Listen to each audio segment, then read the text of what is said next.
Bhogapuram airport మణిహారంగా మారబోతుందన్నారు AP TDP అధ్యక్షుడు పల్లా. పెట్టుబడులకు Bhogapuram airport gateway అవ్వబోతుందంటున్న పల్లాతో మా ప్రతినిధి నాయుడు ఫేస్ టు ఫేస్.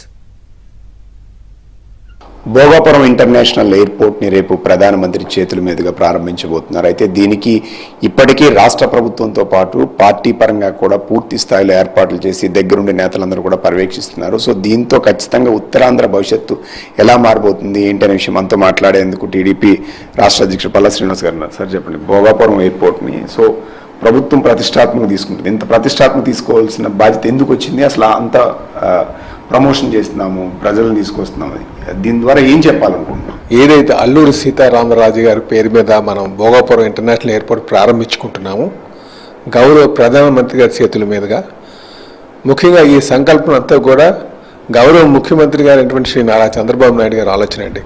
ఇది ఇప్పుడు వచ్చినటువంటి ఆలోచన కాదు. ఈ ప్రాంతాన్ని, ముఖ్యంగా ఉత్తరాంధ్ర ఎక్కువ వలసలు ఉంటాయండి. అలాంటి ఈ వలసలు ఉన్నటువంటి ప్రాంతాన్ని ఉద్యోగ అవకాశాలు కల్పించే స్థాయికి తీసుకురావాలని వారు 2015లో సంకల్పించుకోవడం, అక్కడ ఎయిర్పోర్ట్ కోసం ల్యాండ్ ఎక్విజిషన్ చేయడం, 2019 ఫిబ్రవరి 14నే శంకుస్థాపన కూడా చేయడం జరిగిందండి. ఆ తర్వాత కొన్ని కారణాల వల్ల మీకు అందరికీ తెలిసిందే, గవర్నమెంట్ మారడం ఆగిపోవడం, మళ్ళీ ఇప్పుడు ప్రారంభించుకొని మనం ఇప్పుడు ప్రారంభించుకున్నటువంటి దశకు వచ్చాం. పనులన్నీ ప్రారంభించుకొని ఇది రేపు ఉత్తరాంధ్రకి మణిహారంగా మారబోతుంది. పెట్టుబడులకి ఇది ఒక గేట్వేగా మారబోతుంది.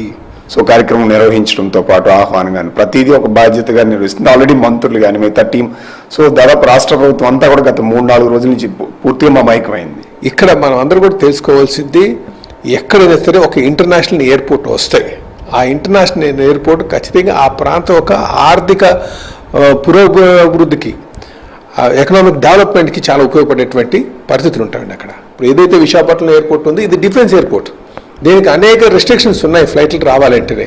ఈ ప్రాంతం ఆ విధంగా ఒక డిఫెన్స్ ఎయిర్పోర్ట్ నుంచి ఆ రెస్ట్రిక్షన్స్ నుంచి బయటపడినట్టుగా ఉంటుంది. అలాగే ఇక్కడ పెట్టుబడులు రావడానికి ఎక్కువ అవకాశం ఉంటుంది. ఇంకోటి ఏంటంటే, ఇది ఎంత అనువైనటువంటి ప్లేస్ అంటే, ఇక్కడ maintenance, repair and overhaul, MRO facilities, ఏరోప్లేన్స్కి మెయింటెనెన్స్ ఉన్నటువంటి ఒక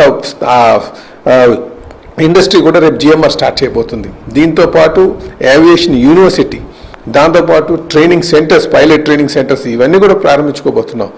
ఏవియేషన్ యాక్టివిటీస్కి ఒక హబ్గా మారబోతుందని చెప్పి ఈ సందర్భంగా తెలియజేస్తుంది. ఇవి చాలా ఈ ప్రాంత అభివృద్ధి కోసం పెట్టుబడులు ఆకర్షించడానికి బాగా ఉపయోగపడుతుందని చెప్పి ఈ సందర్భంగా తెలియజేస్తుంది. ఇప్పుడు ఆల్రెడీ విశాఖపట్నాన్ని చూస్తే కొత్తగా ఇప్పుడు ఎయిర్పోర్ట్ వల్ల 7 కొత్త కనెక్టివిటీస్ని డెవలప్ చేశారు. సో ఇన్ ఫ్యూచర్లో ఇంకా ఎలాంటివి చేయబోతున్నారు విశాఖపట్నంలో, అంటే కనెక్టివిటీ పరంగా కానీ ఫర్దర్గా కానీ? ఒక విశాఖపట్నం నుంచే కాదండి, అటు శ్రీకాకుళం నుంచి కూడా ఈక్వల్ డిస్టెన్స్లో ఉంది, విజయనగరంకి ఈక్వల్ డిస్టెన్స్లో ఉంది. సో ఈ 3 జిల్లాలకి కూడా అనువైనటువంటి ప్రాంతం అది. సో దీనికి ఖచ్చితంగా ఇంకా రోడ్లు డెవలప్ చేయాల్సినటువంటి అవసరం ఉంది. ఆ కనెక్టివిటీ పెరుగుతుందంటే ఇక్కడ యాక్టివిటీ పెరుగుతున్నట్లు లెక్కేసుకొని చెప్పి తెలియజేస్తున్నారండి. ఖచ్చితంగా ఈ ప్రాంత అభివృద్ధిలో ఇది కీలకంగా మారబోతుంది అనేది స్పష్టంగా చెప్పగలుగుతున్నాం అని చెప్పి చెప్తున్నటువంటి పరిస్థితి కనిపిస్తుంది.